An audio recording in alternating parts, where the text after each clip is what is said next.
Okay, from this video, I'm starting a new series.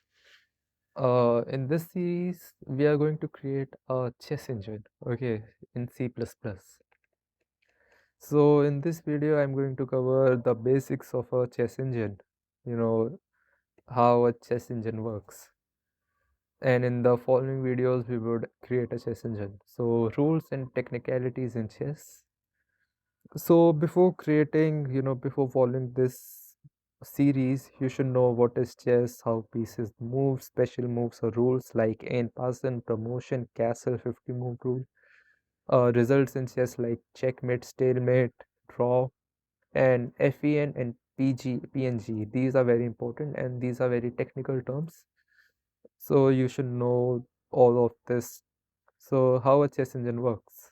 So first we are going to discuss about board representation, then move generation, then going in depth, then minimax, then negamax function, then transposition table, then table base. So how do we represent our board in a chess engine? The most basic type is creating an array of 64 elements. 64 elements array. That's going to represent a board. That's it. That's the most basic board representation. And board representation also include move generation. So from that board we actually generate some moves. How do we generate a move? So let's say we have a board of 64 ints. Then we would apply a for loop and iterate towards all those elements. And then we would run some function and just generate some moves. And after we got some moves, then we would create some new boards, and that's called going in depth because we are going one depth down. And then we would evaluate that position, and after evaluation we would apply minimax and negamax function. And you should like learn about minimax and negamax function beforehand. But like the most part, first part of this series, like I think like 10 to 15 videos, we would not use these function minimax and negamax. So you could skip that. Okay, so transposition tables, that is also you could skip that too. We are gonna work on that very later, so not now.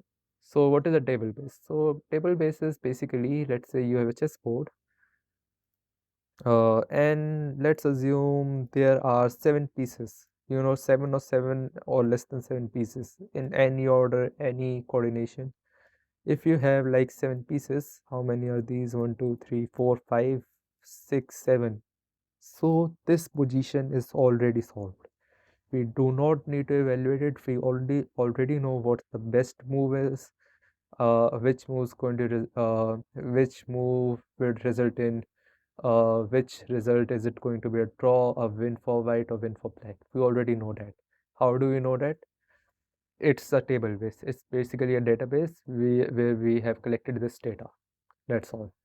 And it is only applicable for pieces, if a board has less than 7 pieces, less than or equal to 7 pieces.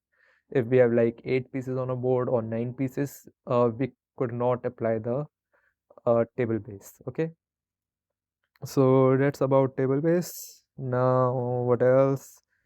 Why you should learn from me? Basically, I had spent 100 hours in creating and learning about chess engines. Yeah, that's true. I've created like 6 to 7 chess engines, and like half of them are not working properly, and the other half are very slow. So I know that's not a great achievement. Like, my projects are not that good, but I actually have some experience. I know a lot about like chess engines. If we the best practices for creating a chess engine, and I just make mistakes and I'm just improving.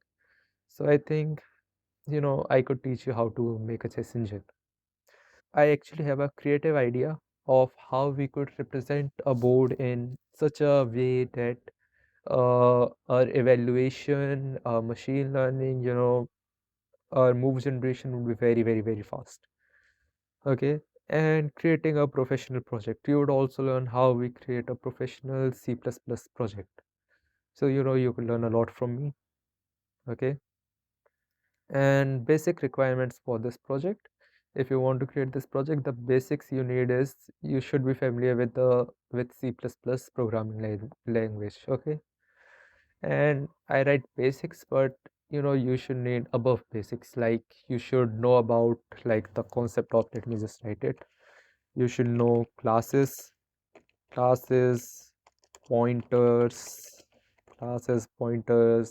for loops and for loops, if else, you know, the main thing is you should be aware of class and pointers.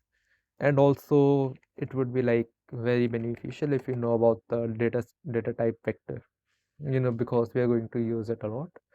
So yeah, like the main problem that most people face is learning about class and pointers. The others are very easy, okay?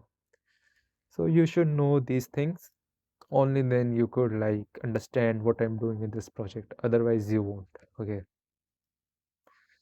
So what are my plans about this project? So first, this is going to be an open source project. Okay. The first part which I'm talking about, which would store the represent how we represent the board, the basic functions like move generation and the basic parameters, not basic parameters, very advanced parameters, which we could like implement like directly in a machine learning model, or we could create a very effective evaluation engine. So I'm going to provide that in my in a file. Okay, so if someone is creating a chess engine or an AI machine learning chess engine, they could like use my this files, and yeah, it's gonna work very well. So that's my vision for this project. Okay, then create the above board and game, so that yeah, the thing that I just explained, and creating a chess engine. After I finish with these basic things, then I'm going to create my own chess engine. After that, I'm going to create my own AI chess engine. Okay, so this is my plans about this project, and that's it. Thank you. I hope that you would see the entire series, and if there's any question, you could ask in the comment section. That's it. Signing off.